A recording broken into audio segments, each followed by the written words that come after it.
কবর থেকে তোমার আসল আন্দোলন শুরু হবে, কবর থেকে তোমার আসল জিন্দেগি শুরু হবে, কবর থেকে তোমার আসল জীবন ওখান থেকে শুরু হবে। মুসলমান তুমি জানো না রে, যখন তোমাকে মাটি দিয়ে প্রথম ওখান থেকে কোন মানুষটা হেঁটে যাবে তোমার কাছে, সেই জায়গাতে দুটি ফেরেশতা আসবে, তিনখানা সওয়াল করবে, তিনটা তোমাকে সওয়াল করা হবে। সওয়ালে তুমি জবাব দিতে পারলে ধন্য, না দিতে পারলে তোমার জন্য গজব শুরু হয়ে যাবে। মুসলমান কি দিয়ে বোঝাবো ভাইরে আমার, আপনার মরা যেদিন 12 ঘন্টা হয়ে যাবে, যেদিন 24 ঘন্টা হয়ে যাবে, যেদিন 3 দিন আপনার মরণ হয়ে যাবে, আপনার শরীরের নামও ছেড়ে একটা পোকা লেগে যাবে, একটা কীড়া ধরে নেবে, ওই কীড়াটা আপনার শরীরটাকে একটা জায়গা কেটে দেবে, একটা জায়গা কেটে দিয়ে ওই পোকাটা আবার মাটির তলে যাবে, আবার মাটির তলে গিয়ে হাজার হাজার কীড়াকে গিয়ে সে দাওয়াত দিবে, ও ভাই একটা লাশ পেয়েছি, একটা মরা মানুষ পেয়েছি। হাজার হাজার পোকা মাটির তল থেকে এসে আপনার শরীরটাকে কুড়তে চালু করে দিবে, কিছুক্ষণের ভিতরে শরীরটা শেষ। 3 দিন যেদিন আপনার সময় হয়ে যাবে, যেদিন আপনার সম্পূর্ণ 3 দিন সময় হয়ে যাবে, সেদিন আপনার পেটটা ফুটে নাড়ি ভুড়ি অন্য একদিকে বেরিয়ে যাবে। মুসলমান রে, কি নিয়ে তুমি আজকে অহংকার করো, কি নিয়ে তুমি আজকে ঘমণ্ড করো? এই সোনার শরীরে, এই সোনার বদনে, এই সোনার শরীরটাতে পোকাতে কেটে কেটে কেটে তোমাকে তহস নহস করে দেবে। এই শরীরের জন্য কামাই, দুনিয়ার জন্য কামাই, আখিরাতের জন্য কিচ্ছু নাই। কবরে চলে যাওয়ার পরে আপনার আমার অবস্থা এমন হবে, সেদিন অল্প কিছুক্ষণ সময়ের ভিতরে, অল্প সময়ের ভিতরে আমার আপনার শরীরটাকে টেনে টেনে পুকত কেটে কেটে ফেলে দেবে। যুবক ভাইরে, এই শ্বাসটা যতদিন আপনার ভিতরে চলবে, ততদিন এই দুনিয়ার মানুষ আপনাকে মনে করবে। যেদিন আপনি মরে যাবেন, আপনার এই দুনিয়াতে আপনজন কেউ থাকবে না। বিশ্বাস করুন, আপনি যদি বাবা হয়ে থাকেন, যদি আপনি মারা যান, আপনার ছেলেরা খুব যত 1 দিন 2 দিন কান্দাকাটা করবে, তারপর আপনাকে বলে ভুলে যাবে, আপনার দরকার মনে করবে না, আপনার জন্য দোয়াও করবে না। আমি আপনাকে প্রথমে একটা কথা বলেছি, যেই দানটা আপনি আল্লাহর দরবারে আজকে করবেন, যেই দানটা আজকে আল্লাহর দরবারে আপনি করবেন, এই দানের ভিতরে কোনো ভেজাল নাই, এই দানের মধ্যে কোনো ভেজাল নাই। এই দান আল্লাহর কাছে এমন আকারে থাকবে, যেই দানের ভিতরে কোনো ভাগই হয় না, এর কোনো মিরাসই নাই। যে দান দিবেন সেটা দান আপনার জন্য স্পেশাল ভাবে ধরা থাকবে, আর শুধু ধরা থাকবে না, আমার রব সেটা বলেছেন সাবা সানাবিলা, আল্লাহ বলেছেন সেই দানটাকে আমি 7 তবক উপরে উঠাই। আর এমন ভাবে দানটার আল্লাহর কাছে বিফল হয়, আল্লাহর কাছে এমন হয় দানটা ফলের যোগ্য হয়, যেই দানটা আল্লাহর কাছ থেকে কিয়ামত দিন আল্লাহ তাআলা আপনাকে স্বয়ং সেদিন ধরিয়ে দিবেন। আল্লাহ তাআলা সেদিন আপনাকে স্বয়ং বাতায়া দিবেন যে দানের কত পরিমাণ, কি আল্লাহর কাছে কত যে ফল আছে। এই দান সেটা ভালো জানে দানের কাজটা কি আছে। যুবক ভাইরে, মা বোনদের দিকে একটা চাদর পাঠান। মাদ্রাসার চেয়ারম্যান সাহেব, কাকে আপনি নিয়োগ করেছেন, মা বোনদের দিকে একটা চাদর পাঠান। মায়েরা বোনেরা আমার, আল্লাহর নবী মুহাম্মদ রাসূলুল্লাহ সাল্লাল্লাহু আলাইহি সাল্লাম যেদিন শবে মেরাজে গেলেন, সেদিন শবে মেরাজে গিয়ে অন্য বিশ্বনবী সাল্লাল্লাহু আলাইহি সাল্লাম জান্নাত দেখলেন, জাহান্নাম দেখলেন, জান্নাত দেখলেন, জাহান্নাম দেখলেন, জান্নাত জাহান্নামের দিকে গিয়ে, জাহান্নামের ভিতরে গিয়ে দেখলেন অধিকাংশ মহিলারা শুধু জাহান্নামের ভিতরে জ্বলে। জিজ্ঞাসা করা হলো, জাহান্নামী মহিলারা এত কেন? বলা হলো, মহিলাদের গুনাহ বেশি, তাই এরা জাহান্নামীও বেশি। যুবক ভাইরা আমার, আপনারা কেউ আছেন 5 জন 1,000 করে দিয়েছেন, আর কি কেউ আছেন 25 জন 1,000 করে দিয়ে আল্লাহ রাসূলের সাহাবীর লিস্টে নামটা লিখাবেন। আমার রব সেই কোরআনের ভিতরে ওয়াদা দিয়েছেন, আমার গোলাম যেটা দান করে সেটা দান আমি আল্লাহ তাআলা নষ্ট করি না, সেটা দান আমি আল্লাহ তাআলা তার জন্য কায়েম রেখে দিই, আমি তার জন্য কায়েম রেখে দিই। যুবক ভাইরা, সারাটা দিনের ভিতরে আপনি 5টা 10টা 20টা আপনি গুল কেটে ফেলেন, আপনি গুল খেয়ে ফেলেন, আপনার মধু খেয়ে ফেলেন, আপনি কত যে ফুহুসে খরচা করে ফেলেন। যুবক ভাইরে, সেটাকে আপনি খরচা মনে করেন না, কিন্তু দরবারে, আল্লাহর দরবারে 100 200 500 করে দিতে আপনি সেটাকে ভারী মনে করছেন। আল্লাহর কসম যুবক ভাইরা আমার, আপনার এই সৌন্দর্যতা, আপনার এই বডি, আপনার এই শরীর, আপনার সব শেষ হয়ে যাবে। যুবক ভাইরে, এই জীবনটাকে নিয়ে একটা বার চিন্তা করে দেখেন তো, যে আমার শ্বাসটা যখন বন্ধ হয়ে যাবে, আমার আপন কে আছে? চিন্তা করেছেন? এই জন্য হযরত ওমর ফারুক রাদিয়াল্লাহু তাআলা আনহু বলতেন, মরণের আগে একটা বার মরে দেখো, মরার আগে একটা বার মরে দেখো, তোমার জীবনে কিছু নাই। আপনার বাবা আপনার জন্য ঘর বানালো, জমি বানালো, টাটা বিল্লা জমি জায়গা সবকিছু করে দিল, ভাইরে সেই বাবা আজকে কবরে চলে গেছে, বাবার জন্য কিছু করা যায় না?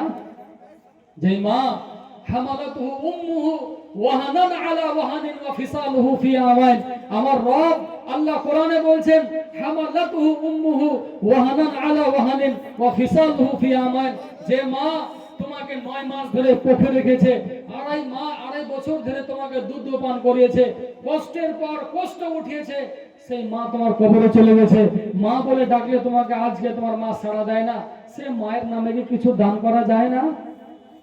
যে বাবা আমাকে হাত ধরে সারা দুনিয়া চিনালো, আমাকে ইহো চিনালো, আমাকে ওটা চিনালো, আমাকে সব ভান্ডার চিনিয়ে ফেললো, সেই বাবা আজকে কবরে চলে গেছে, সেই বাবার জন্য কি কিছু দান করা যায় না? যুবক ভাইরা আমার, মুরব্বী আব্বাজান আমার, আল্লাহর নবী মুহাম্মদুর রাসূলুল্লাহ সাল্লাল্লাহু আলাইহি ওয়াসাল্লাম জিহাদের ময়দানে যাবেন, সমস্ত সাহাবীরাকে বললেন, হে আমার সাহাবীরা যতদূর পারবা তোমরা সাবধান দাও, কারণ আজকে জিহাদের ময়দানের জন্য আমাদের মুসলমানের কাছে ফরসা নাই, তরবারি নাই, কোনো ঘোড়া নাই, কোনো ওট নাই, কোনো বল্লম নাই। হযরত উসমান গনি বললেন, ইয়া রাসূলুল্লাহ আমি 100টা উট দিয়ে দিলাম, আল্লাহর রাস্তায় দান দিয়ে দিলাম। 100 জন সাহাবী যুদ্ধের ময়দানে যাবে, 100 জন সাহাবী যাবে, 100টা উট যাবে, আমার নেতৃত্বে থাকবে, আমি তাদের খরচা বহন করব, আমি তাদের খরচা দিয়ে দেব। বিশ্বনবী সাল্লাল্লাহু আলাইহি ওয়াসাল্লামের দরবারে দান দিয়ে সেটাও তো তার দিল ভরে নাই। বিশ্বনবীকে সেদিন আল্লাহর নবীর সাহাবী হযরত উসমান গনি রাদিয়াল্লাহু তাআলা আনহু নিজের হাতে একটা 29.5 কেজি ওজনের সোনার ঢিমা আল্লাহর রাস্তায় দান দিয়ে দিলেন, আল্লাহর রাস্তায় জমা করে দিলেন, আর বলে দিলেন, ও উসমান তোমার জন্য আজকে জান্নাতকে তুমি ওয়াজিব করে নিয়েছো। বিশ্বনবী বললেন, উসমান রে আজকে থেকে তোমার জান্নাত ওয়াজিব। আল্লাহ রাসূল সাল্লাল্লাহু আলাইহি ওয়াসাল্লাম আশরায়ে মুবাশশিরা 10 জন সাহাবীর নাম উল্লেখ করেছিলেন, 10 জন সাহাবীর মধ্যে উসমান গনি সেদিন বিশ্বনবী সাল্লাল্লাহু আলাইহি ওয়াসাল্লাম ঘোষণা করে দিলেন, উসমান রে আজকে থেকে তুমি যত পাপ করবে তোমার পাপ কোনো পাপে গুনতি হবে না, যাও আল্লাহর রাস্তায় তোমার সব গুনাহ ক্ষমা হয়ে গেছে। যুবক ভাইরা আমার, হযরত ওমর ফারুক বাড়িতে গেলেন, বাড়িতে গিয়ে যতগুলি সম্পদ ছিলেন তিনি 2 ভাগে বন্টন করলেন, এক ভাগ বাড়িতে রাখলেন, দ্বিতীয় ভাগ বিশ্বনবী দরবারে এসে হাজির করে দিয়েছেন। হাজির করে দেওয়া হলো। বিশ্বনবী সাল্লাল্লাহু আলাইহি ওয়াসাল্লাম ওমর ফারুককে জিজ্ঞেস করলেন, ওমর ফারুক বাড়িতে আর কি কি আছে? ওমর ফারুক বললেন, ইয়া রাসূলুল্লাহ বাড়িতে যতগুলি সম্পদ ছিল 2 ভাগ করেছি, এক ভাগ বাড়িতে রেখেছি, এক ভাগ রাসূলের দরবারে দিয়ে দিলাম, আল্লাহর দরবারে দিয়ে দিলাম। আল্লাহর নবীর একজন প্রিয় সাহাবী হযরত আবু বকর রাদিয়াল্লাহু তাআলা আনহু, ইনি এত গরীব ছিলেন, টাকা নাই, পয়সা নাই, সম্পত্তি নাই, কি দিবে আল্লাহ। বাড়ির ভিতরে গেলেন, চারি সাইডে ঢোঁড়াঢুঁড়ি করলেন, ঘোরাঘুরি করলেন, কিছুই নাই। অল্পটা জল পেয়েছে, হাতের মুঠের ভিতরে নিয়ে তিনি বাড়ি থেকে বিশ্বনবীর দরবারে হাজির হতে যাবেন, কিন্তু হযরতে আবু বকর রাদিয়াল্লাহু তাআলা আনহু সেদিন দৃশ্যগুলো দেখলেন, কোন সাহাবী গলার মালা দিয়ে দেয়, কোন সাহাবী টাকা দিয়ে দেয়, কেউ তো সোনা দিচ্ছে, কেউ তো উট দিচ্ছে, কেউ তো আর বেশি করে সম্পদগুলো দান করে দিচ্ছে, কিন্তু হযরতে আবু বকর এত লজ্জিত হলেন, আমার কাছে সম্পদ নাই, আমার কাছে টাকা নাই, আমি আল্লাহর রাসূলের দরবারে অল্প যাও আমি কেমন করে নিয়ে হাজির হব। হযরত আবু বকর মসজিদের পিরালের আড়ালে দাঁড়িয়ে দাঁড়িয়ে বাচ্চা ছেলের মতো করে কুক ছেড়ে তিনি কান্না করছেন। সমস্ত সাহাবীরা হাজির হয়ে গেলেন। আল্লাহর নবীর খাস সাহাবী হযরত আবু বকর এখন পর্যন্ত আসেনি। আল্লাহর নবী বললেন, আয়না আবু বকর, আয়না আবু বকর, আবু বকর তুমি কোথায়? একজন সাহাবী বললেন, ইয়া রাসূলুল্লাহ আবু বকর ঘরের পিরালে দাঁড়িয়ে, মসজিদের পিরালে দাঁড়িয়ে দাঁড়িয়ে তিনি কান্না করছেন। জিজ্ঞাসা করা হলো কেন? বলা হলো, ইয়া রাসূলুল্লাহ আবু বকরের বাড়িতে কিছু নাই, অল্প জল ছিল, জলটা নিয়ে বিশ্ব নবী আপনার দরবারে হাজির হয়ে গেছে। হযরত আবু বকরকে ডাকা হলো, জলটা না হলো। বিশ্ব নবী জিজ্ঞাসা করলেন, আবু বকর রে, আর বাড়িতে তোমার কি কি আছে? হযরত আবু বকর বলেন, ইয়া রাসূলুল্লাহ, আমার বাড়িতে আল্লাহ রাসূল ছাড়া দ্বিতীয় কিছু নাই, কিচ্ছু নাই বাড়িতে। অল্প যাও পেয়েছে, যৌখানাকে নিয়ে বিশ্বনবী দরবার হাজির করে দিয়েছে। বিশ্বনবী জিজ্ঞাসা করলেন, আবু বকর, কি তুমি আর তোমার বাড়িতে কি কি বেঁচে আছে? আবু বকর বলেন, ইয়া রাসূলুল্লাহ, আমার বাড়িতে আল্লাহ ছাড়া আর আল্লাহ রাসূল ছাড়া আমার বাড়িতে আর কিছু বেঁচে নাই, আমি সব দিয়ে দিলাম রাসূলের দরবারে। যুবক ভাইরে, আমি আপনার কাছে ওরকম ভাবে আমি সম্পদ চাইনি, কিছু কি দেবেন যুবক ভাইরা, 100-200 করে। আমি আপনার কাছে বেশিক্ষণ সময় নেব না। আমাদের প্রিয় শেখ জনাব সিরাজুল ইসলাম সালাফি সাহেব উনি হাজির আছেন, উনিও চলে আসবেন স্টেজের মাঝে। আমি কিছুক্ষণের ভিতরে শেষ করে দেব। যুবক ভাইরা, আপনার আগে কেউ আছেন যে আল্লাহর দরবারে অল্প আর কিছু 100-200-500 করে দেওয়া যায়? ভাইরা আমার, আল্লাহর নবী মুহাম্মদুর রাসূলুল্লাহ সাল্লাল্লাহু আলাইহি সাল্লাম এশার নামাজের পর মসজিদে বসে আছেন। হঠাৎ করে একজন দেহাতি সাহাবী চলে আসলেন। দেহাতি সাহাবী এসে বলছেন, ইয়া রাসূলুল্লাহ, 3 দিন 4 দিন ধরে আমি না খাওয়া, আমাকে কিছু খাবার দেওয়া যায়? বিশ্বনবী তো নিজেই গরীব, বিশ্বনবীর কাছে তো বাড়িতে কিছুই নাই। কিন্তু সে সময় বিশ্বনবী সাল্লাল্লাহু আলাইহি সাল্লাম সাহাবীদেরকে বললেন, হে আমার সাহাবীরা, কে আছো তোমাদের ভিতরে আমার এই মেহমানকে বাড়ি নিয়ে যাবে, আমার মেহমানকে নিয়ে গিয়ে তোমরা খেতে দেবে? কে আছো মেহমানকে নিয়ে তোমরা কে হাজির হবে? একজন গরীব সাহাবী হযরতে তালহা রাদিয়াল্লাহু তাআলা আনহু দাঁড়িয়ে গেলেন, লাব্বাইক ইয়া রাসূলুল্লাহ, আমি আপনার মেহমানটা নিয়ে বাড়িতে যাব, এই মেহমানকে নিয়ে গিয়ে আমি আপনার মেহমান আমি ইজ্জত করব। বিশ্বনবী সাল্লাল্লাহু আলাইহি সাল্লাম মেহমান তুলে দিলেন। হযরতে তালহা রাদিয়াল্লাহু তাআলা আনহু মেহমান নিয়ে বাড়িতে চলে গেলেন। স্ত্রী দুজন ছোট ছোট কচি বাচ্চা আছে। স্ত্রীকে ডেকে বললেন, ও আমার প্রাণের স্ত্রী, বাড়ি থেকে কিছু আছে, বাড়ি থেকে কিছু আছে, বাড়ি থেকে কিছু আছে। স্ত্রী বললেন, কেন? বলা হলো, আমার সঙ্গে আজকে একটা আল্লাহ রাসূল মেহমান দিয়েছেন। স্ত্রী বলে দিলেন, হায় হায়, কি করেছেন আপনি, কি কাম করেছেন? আমার বাড়িতে দুটো ছোট ছোট ছেলে আছে, এই ছেলে দুটো খেতে পাবে, আমাকে আপনাকে না খাওয়া লাগবে? তবে ঠিক আছে, বিশ্বনবী যেহেতু মেহমান দিয়েছেন, আমি আপনি না খেয়ে থাকবো, ছোট ছোট বাচ্চা দুটিকে বিছানাতে ঘুম পাড়াইয়া দেব, আর আমি আর আপনি ওই মেহমানের সঙ্গে আজকে মেজবানি করব। আবু তালহার বাড়িতে সম্পদ নাই, চাউল নাই, ডাল নাই, কিচ্ছু নাই। বিশ্বনবী সাল্লাল্লাহু আলাইহি ওয়াসাল্লাম মেহমান দিয়েছেন, মেহমানকে নিয়ে বাড়িতে চলে গেছেন। স্ত্রী বলছেন, কেন? বলা হলো, বিশ্বনবী আমার সঙ্গে আজকে মেহমান দিয়েছেন। স্ত্রী বলছেন, আপনি কি কাজ করেছেন? আমাদের বাড়িতে তো কিছু নাই, আমি আপনি তো না খেয়ে থাকতে হবে, ছোট ছোট দুটি বাচ্চা আছে, বাচ্চা দুটি তো খেতে পাবে, আমাকে আপনাকে না খেয়ে থাকতে হবে, আপনি কি করেছেন? তবে ঠিক আছে, বিশ্বনবী যেহেতু মেহমান পাঠিয়েছেন, মেহমান রাখেন, আমি আমার নাবালক বাচ্চা দুটাকে ঘুম পাড়াইয়া দিই। যুবক ভাইরে, হযরতে তালহার স্ত্রী দুইজন ছোট ছোট বাচ্চাকে বিছানাতে ঘুম পাড়িয়ে দিলেন। হযরতে তালহার স্ত্রী এবার রান্নাঘরে এসে অল্পটা জয়ের আটা পেয়েছেন, আটাগুলিকে সানছেন, আর হযরতে তালহাকে বলছেন, আপনাকে যখন মেহমান পাশে ডাকবে, আপনি তখন মেহমানের পাশে বসবেন, আমি আপনার সামনে আর মেহমানের সামনে আমি দুটা থালা লাগাবো, আমি মেহমানের আর আপনার সামনে একটা লাইট জ্বলবে, টিম টিম করে একটা মোমবাতি জ্বলবে, আপনি সেই মোমবাতিটাকে ফু দিয়ে নিভিয়ে দিবেন। কারণ বাড়িতে অল্পটা রুটি আছে, অল্পটা আটা আছে, এই আটা দিয়ে যে রুটি খাবে মেহমান, মেহমানেরই পেট ভরবে, আপনার হবে না।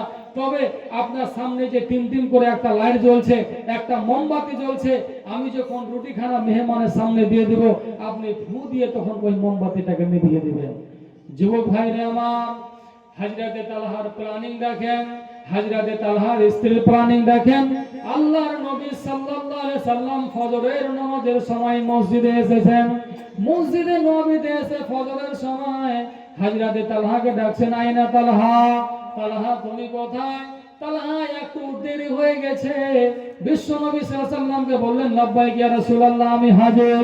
বিশ্বনবী বললেন, তালহা রে, আজকে রাত্রে বেলায় কি তুমি এমন আমল করেছো? আজকে রাত্রে বেলায় তুমি মেহমানের সঙ্গে কি আচরণ করেছো? আমার রব তোমার ব্যাপারে সূরা হাসরে 9 নম্বর আয়াত নাযিল করে দিয়েছে, ওয়ায়ুসিরুনা আলা আনফুসিহিম ওয়ালাউ কানা বিহিম খাসাসা।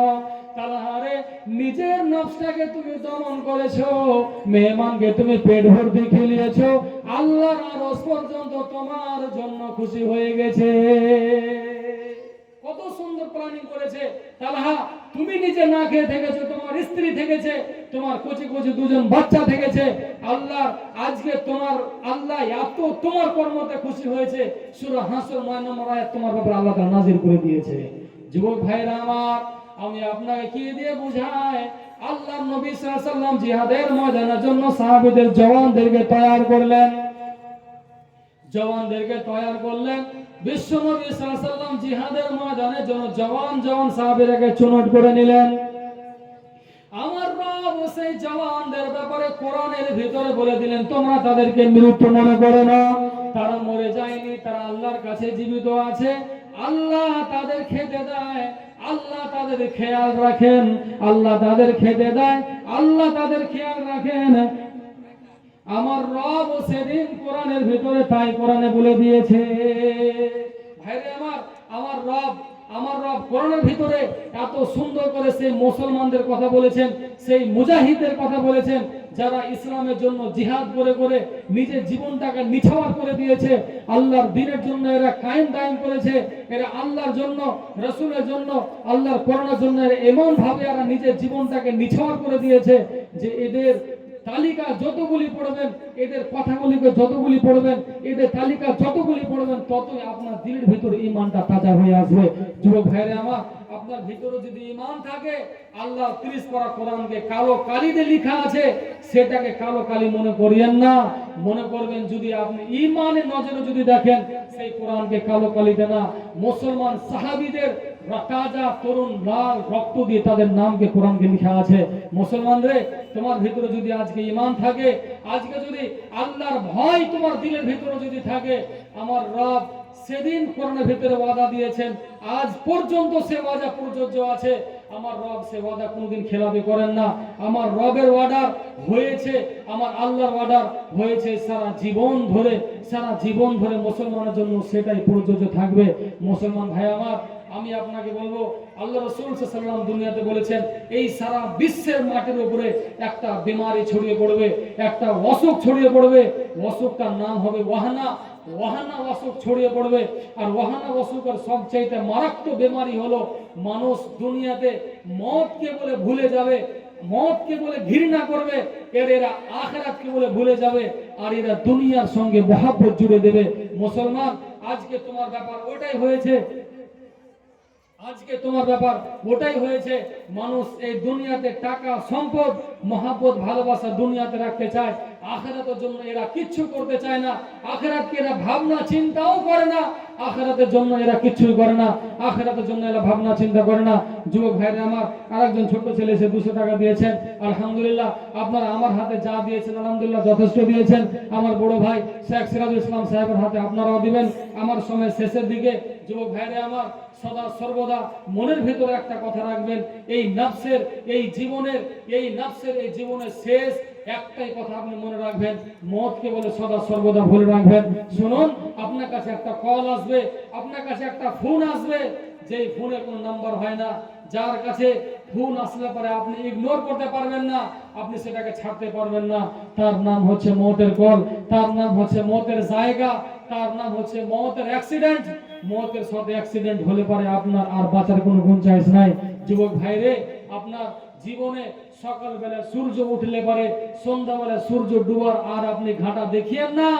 সন্ধ্যাবেলাতে সূর্য ডুবে গেলে পরে সকালবেলায় আপনি আর সূর্য উঠে ঘাটা দেখিয়েন না। শ্বাসটা ভিতরে নিছেন, বাইরে ছাড়ো, এর সময় আপনি অপেক্ষা করিয়েন না। যুবক ভাইরে, প্রত্যেকটা শ্বাসে শ্বাসে আমার রবের আমরা আধীন আছি, আমার রবের আমরা কারজদার আছি, আমার রবের আমরা মহাজন আছি, যে আল্লাহ তাআলা আমার শ্বাসটা চালাচ্ছে। মুসলমান, আল্লাহ তুমি কোনটা নিয়ামত তুমি অস্বীকার করবা, কোনটা দিক দিয়ে তুমি আল্লাহকে ভুলে যাবা, খবরদার তুমি আল্লাহকে কোনো দিক দিয়ে ভুলতে পারবে না, কোনো দিক দিয়ে তোমার অস্বীকার করার চান্স নাই, কোনো দিক দিয়ে তোমার গুঞ্জাইশ নাই। যুবক ভাইরে, মুসলমান রে, এই সময়কালীন, এই জীবনে চলাকালীন, আমার আপনার জীবনে যতদিন পর্যন্ত আমার আপনার জীবনে যতদিন পর্যন্ত শ্বাসটা চলবে সদা সর্বদা আল্লাহকে ইয়াদ করবেন, আল্লাহকে ইয়াদ করবেন, আল্লাহকে ইয়াদ করবেন, আল্লাহকে উঠতে বসতে চলতে ফিরতে ইয়াদ করবেন। যুবক ভাইরা আমার, আলহামদুলিল্লাহ সুম্মা আলহামদুলিল্লাহ, আমার সময় শেষের দিকে। আমি আপনাকে শেষ মেসেজ এটা দেব, যুবক রে, আমার আপনার একটা কাল আসবে, আমার আপনার একটা সময় আসবে, যেই সময়টাতে আমরা আপনারা জীবন থেকে হেরে যাব, আমাদের জীবনটা শেষ হয়ে যাবে, আমরা হেরে যাব। তার নাম হবে মতের গাড়ি। মতের সঙ্গে যখন আমাদের সাক্ষাৎ ঘটবে, আমরা বাঁচতে পারবো না, আমরা হেরে যাব, আমরা থেমে যাব, আমাদের জীবনটা ফুরিয়ে যাবে। যুবক ভাইরা আমার, মত একটা এমন জিনিস, আমি যদি আপনাকে বলি এই মত এমন জিনিস, আপনার বাবা আপনার চাইতে অনেক শক্তিমান ছিল, আপনার বাবাও চলে গেছে, আপনার দাদা আপনার বাবার চাইতে অনেক বেশি শক্তিশালী ছিল, আপনার দাদাও কবরে চলে গেছে, আপনার জন্ম দেনেওয়ালারা সবাই কবরে চলে গেছে একে এক করে। যুবক ভাইরে, আমাদেরও সেই সময়টা চলে আসবে, আমাদের সেই দিনটা চলে আসবে। ওই দিনটাকে চলতে ফিরতে উঠতে বসতে সদা সর্বদা স্মরণ করবেন। আল্লাহ তাআলা যেন আমাদেরকে সকলকে মরণকে সামনে রেখে হায়াতকে আল্লাহ যেন আল্লাহ যেন হায়াতে তাইয়্যিবা দিয়ে আমাদেরকে জীবনের শেষ ভালো রাখেন, এবং আল্লাহ তাআলা যেন আমাদের মতকে ঈমানি হালাতে মত রাখেন। পড়েন আমিন, আল্লাহুম্মা আমিন। আসসালামু আলাইকুম ওয়া রাহমাতুল্লাহি